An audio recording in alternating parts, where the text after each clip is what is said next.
Well, let's dive in, everybody, because Bill C-5, it's controversial legislation, federal legislation, that is meant to fast-track major projects and break down interprovincial trade barriers, which we want. We've been talking about it.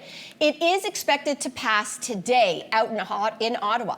But the critics are concerned that the bill will undermine environmental protections and treaty rights and other things.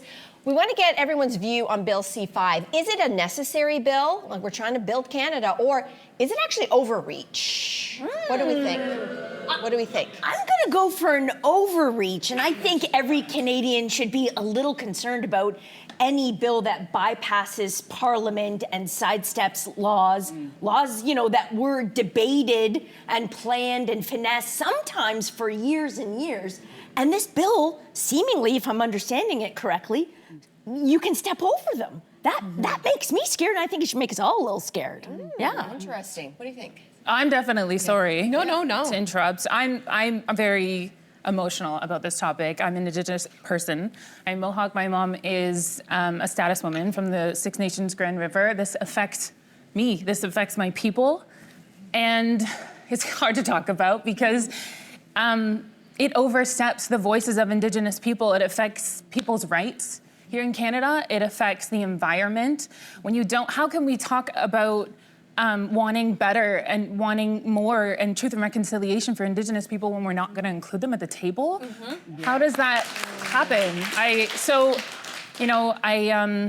I have deep concerns about this. Yeah, I mean, it's interesting that this bill is sort of, there's two parts to this bill. And as you mentioned, part of this bill is about interprovincial trade, which of course Carney campaigned on. Yeah. And we all are very enthusiastic in our rah Canada mode. We want those trade barriers down so that we can do the things that we want to do best and support each other as Canadians. But the second part of this bill is this Building Canada Act. And the point is to get bigger infrastructure projects done faster. More expedience is needed. Cut the red tape. And we know that that is important, right? We talk a lot about how there's a housing crisis, that we need big projects to get done. And so it sounds good on paper. And I think a lot of Canadians, again, something Carney campaigned on. Yeah. And so it is coming true and it is being fast-tracked. He said he wants this done and passed by July 1st, which is, of course, around the corner. In a minute, yeah. So you understand the timing. You understand the That's a big win for That's Canada a big win today. for Canada, and it feels like it's, again, hearkening on this moment. I think what we need to understand is, it is, like, let's say you want to build a pipeline. What we're talking about. The government, all you have to say is, this is in a project that I want to do, and it's in the national interests. And in before times, there would have been people in charge of checks and balances to put in recommendations being like, maybe you can do that, but you're going to need to do X, Y, and Z before that goes through. Now, you don't need to, they can say, okay, we'll give you these recommendations, and the province, from my understanding, can just ignore all that. They just put it through. They can ignore any types of concerns that are coming from Indigenous communities, from environmental groups, and just put the thing through. So we are all, I feel like, a little bit being overwhelmed by what we thought the promise was, or what I thought the promise was, and what it actually looks like. And so we have to pay close attention Don't here. you wonder what the rush is? The rush simply can't be like, let's have a big win for Canada Because today. you don't want people to pay attention. That's what the rush is all about. You don't want people to. Yeah, of course. Listen, we're watching this President of the United States do the same thing. Yeah. You get people distracted here so you can get all the things that you need done. And I think I want to quote Jody Wilson-Raybould, who said, they do not understand Indigenous issues or how to work well with our people. And I think we need to pay attention to that. And I think we also need to pay attention to the fact that, you know, when we have elections, we often talk about voter apathy. People who don't want to vote, they don't think it matters. And the number one thing those people say is, what does it matter who's in there? They're going to do what they want anyways. And we always go, don't do that, because if you want change, you have to pay attention. And then when stuff like this happens, this is exactly why people who don't vote are like, see? They gave us all of this, oh, we're all pro-Canada, but what they're really doing is ignoring the years and years of conversations that we just had with the Indigenous community, talking about truth and reconciliation. So what is the point of it? Is this just for optics, or what is going on? And this is why people don't trust politics. And a lot of people sit back and go, what's the point of voting? They're gonna do what they want anyway. Yeah, it's interesting, but I mean, he didn't get a majority, so, you know, I mean, there is that part of it.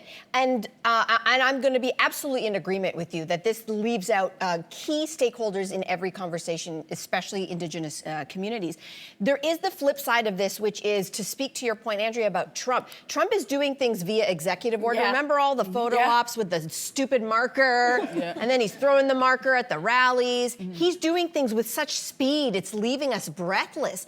And we've had to react as Canada because he's been threatening our sovereignty. And we have said and believed, and many people voted for Carney because he said, listen, we have to stop relying on them. We can't rely on them. He's an unstable partner. So what's the flip side to that? Yes, we're going to foster all of our relationships with other countries around the world, but we have so many resources right here at home. We can actually, as Carney said, have one economy instead of 13 economies. Now, we all did vote for that. I know I voted for that. we were and I also do excited. want that. And I also want Indigenous inclusion. And I also want to make sure that we're not destroying the environment in the process. So can you have all of this fast tracking and be able to have due diligence at the same time? I think it comes down in the middle. Like this is, if I'm understanding it correctly, this is all happening in like 2 to 3 days. Like this could go tomorrow. This could pass today. And then they're off for the summer. Parliament gets closed down for the summer. Like why not take the summer to look at the language? And from what I understand,